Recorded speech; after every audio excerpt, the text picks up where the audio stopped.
Ogo bi na-abịa. Ndị Anambra steeti Ọzọbụlụ. Ndị Ọzọbụlụ na-abịa ihe a. Ndị Ọzọbụlụ na Anambra steeti ọha nwa na-abịa.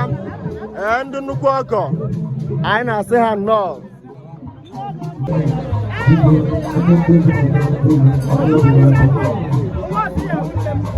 Come out for road, come out.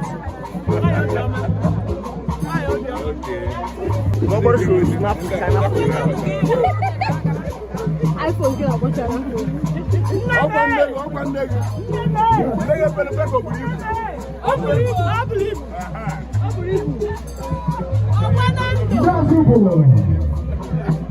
Ndị Ọzọbụlụ na-abịa ihe a.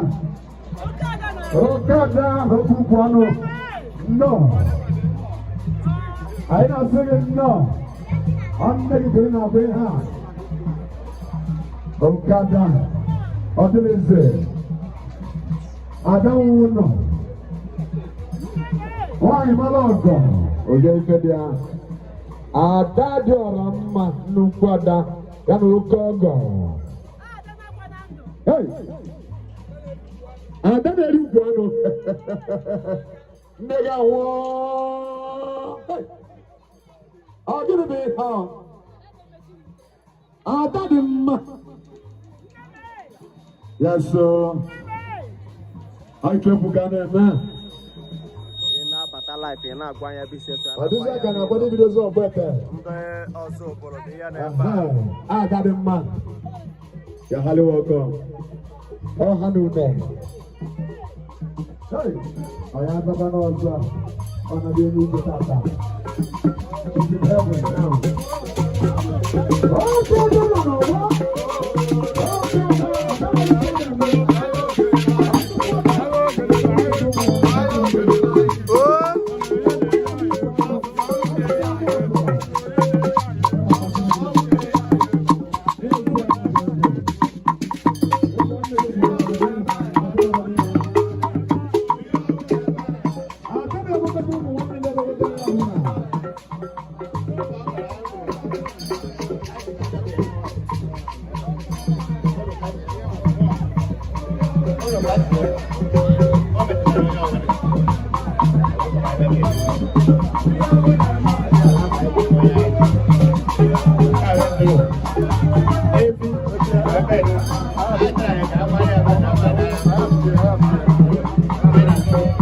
Ndị Ọzọbụlụ ha ji life cam wee bịa efia ngoshiburu n'iro ọha nwa ji efi wee bịa jikwere envelope jiri raba jiri mmanya jiri ji ọnọchie na asa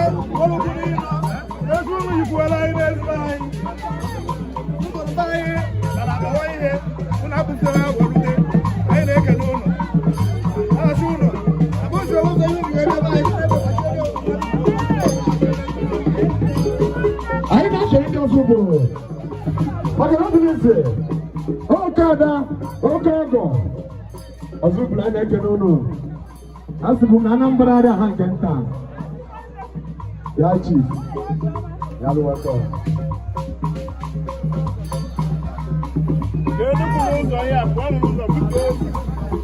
Okada nọ n'ọgbọ mere ya gabadugo si ama ya ka ọ bụrụ egwu nnukwu ada Ogbuagu Eucheria. Hey, I'll start tomorrow. What is the one I'll start tomorrow?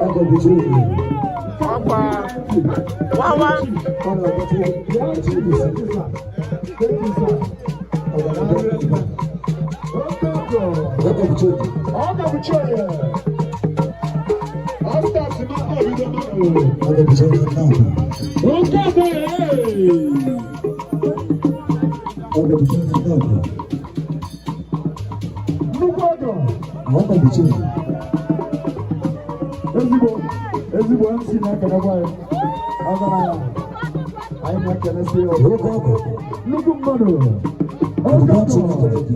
Ogbuagu all the way from Ọzọbụlụ ọgọ gbasiri ike Amokwe TV na-ekene gị ọ na-ahịa ego ga-adụ mgbo ọ na-ete efe Thank you.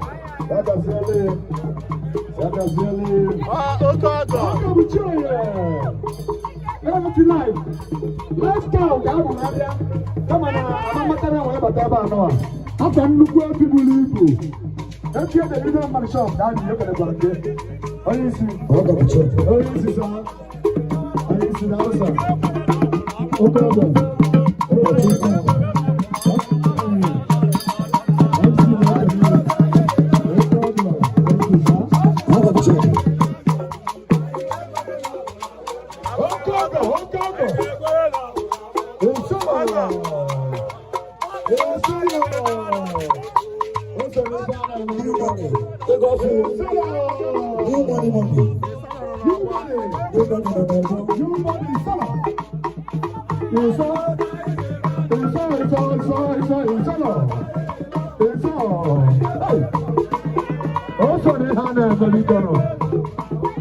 Okay, emeche ka nche ebe ọ nọ. How do you do money? I don't use your coach. I don't financial. Oh, no, yeah.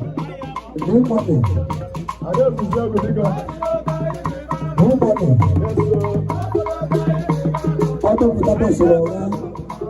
I'll put up payments with you now. Do money. Do money. I don't use your coach. I'm sorry, what do you got?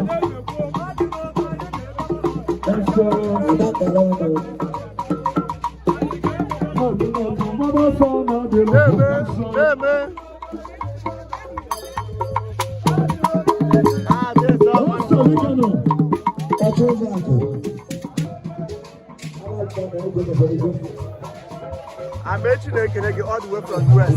Okay, oke ọgọ Amechi na-agazie o.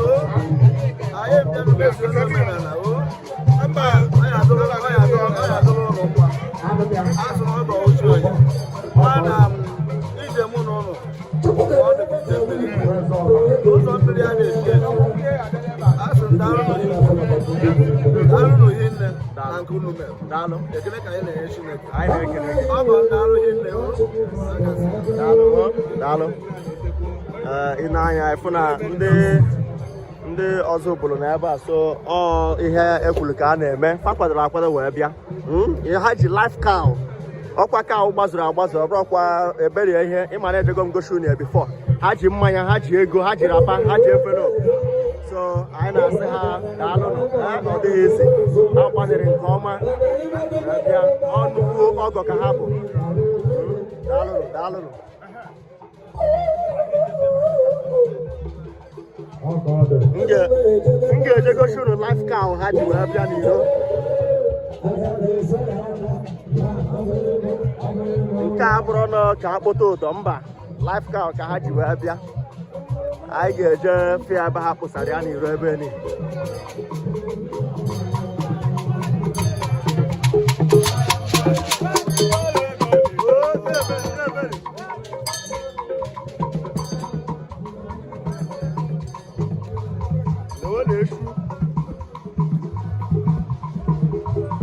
ọhụrụ ya ihe a bụ eshu ndị ọzọ obodo ji wee bịa akwa so mana akpụbataghị ya n'ime maka ụzọ adịghị ọ ga-emerụ mmadụ ahụ so ha hapụ ya ebe a ha jikọ mee envelope iche apart from efi abụ life cow ha ji bịa and efi gbazuru agbazu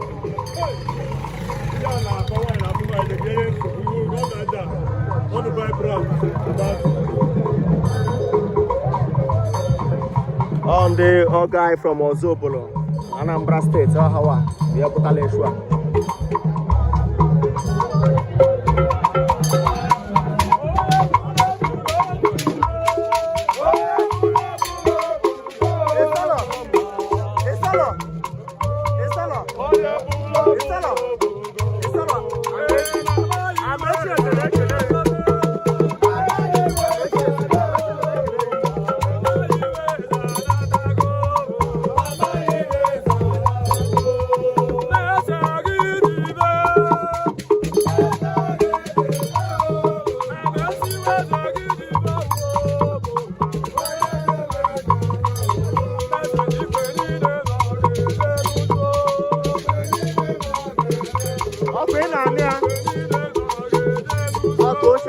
nna gị taa.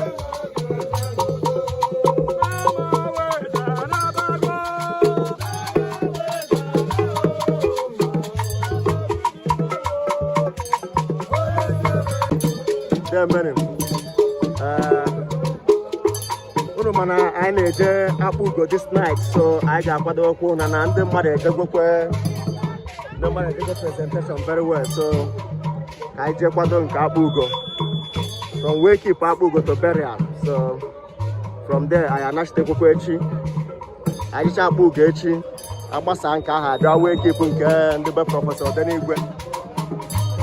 From be prọfesọ Odenigwe aba burial on Friday. So ọ ihe kwuru bụ ihe a na-eme. Otu a ka esi ebe a banye ebe a.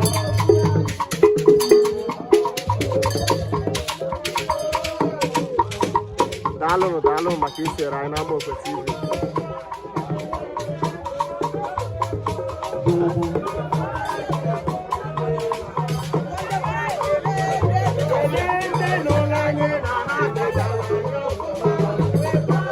Adaeze ọma